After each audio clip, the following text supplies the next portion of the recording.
नमस्कार दोस्तों, जय हिंद। दोस्तों, भले ही भारत में चीन के बहिष्कार का नारा दिया जा रहा हो, लेकिन सच्चाई ये है कि भारत की चीन पर निर्भरता लगातार बढ़ती जा रही है। 2017 में जब डोकलाम विवाद चल रहा था, उस समय भी ऐसा नारा दिया गया था, लेकिन पिछले 4 सालों में ही अगर देखें तो फार्मा प्रोडक्ट के आयात में 28% की तेजी आई है।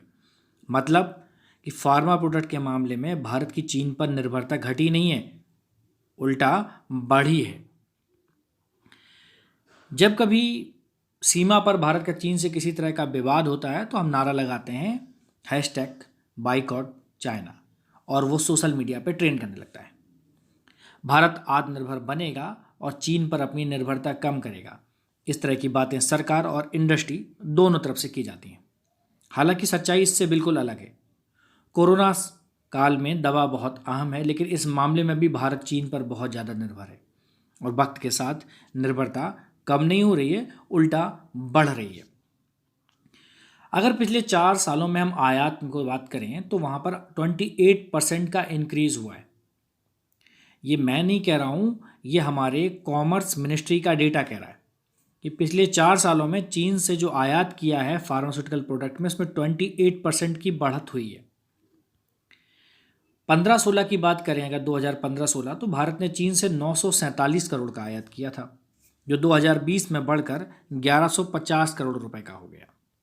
तो आप समझ रहे हैं, करीब 3 साल पहले 2017 में डोकलाम में इसी तरह चीन के साथ भारत का विवाद हुआ था। उस दौरान भी ये बातें की जा रही थी कि एक्टिव फार्मास्यूटिकल जो इंडस्ट्रीज़ है यानी एपीआई के मामले में भारत आत्मनिर्भर बनेगा और चीन पर निर्भरता कम करेगा।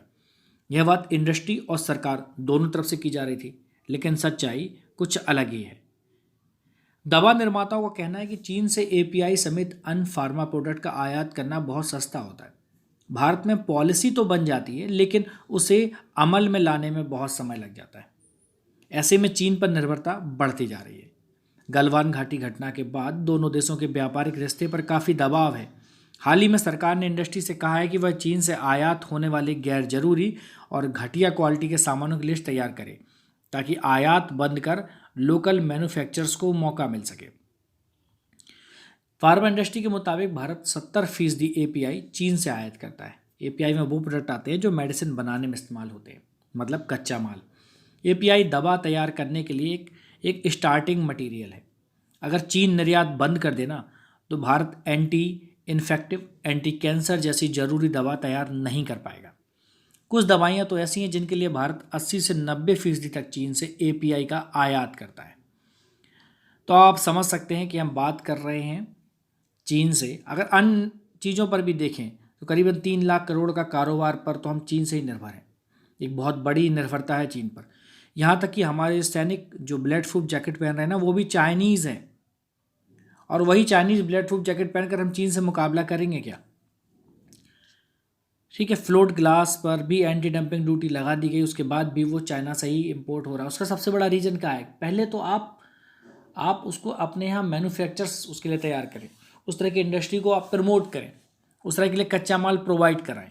वो काम हम लोग नहीं करते हैं। हम सिर्फ नारा देना जानते हैं कि हम बाइकआउट चाइना। चाइनीज़ इंडस्ट्रीज़ को बैन करना जितना आसान सिर्फ लिखने से हो जाता है कि हैशटैग बाइकआउट चाइना, उतना है नहीं। विरोध के बावजूद भी चाइनीज़ इंडस्ट्री बैन नहीं हुई, बल्कि उसका परसेंटेज बढ़ा ही है। तो आप समझ रहे होंगे। खैर, कुल मिला के ये मैं बताना चाह रहा था कि क्या हमारी कथनी और करनी में अंतर है। वो अलग बात है, समय की बात है। देखेंगे आने वाले समय में कि हम कितना कोशिश करते हैं अपनी इंडस्ट्रीज़ के लिए कि वो हमारी इंडस्ट्रीज़ रॉ मटेरियल के लिए चाइना पर डिपेंडेंट ना हो। उम्मीद करता हूँ ये वीडियो आपको पसंद आया होगा। अगर पसंद आया तो लाइक, शेयर और चैनल को सब्सक्राइब करना ना भूलें। नमस्कार, जय हिंद।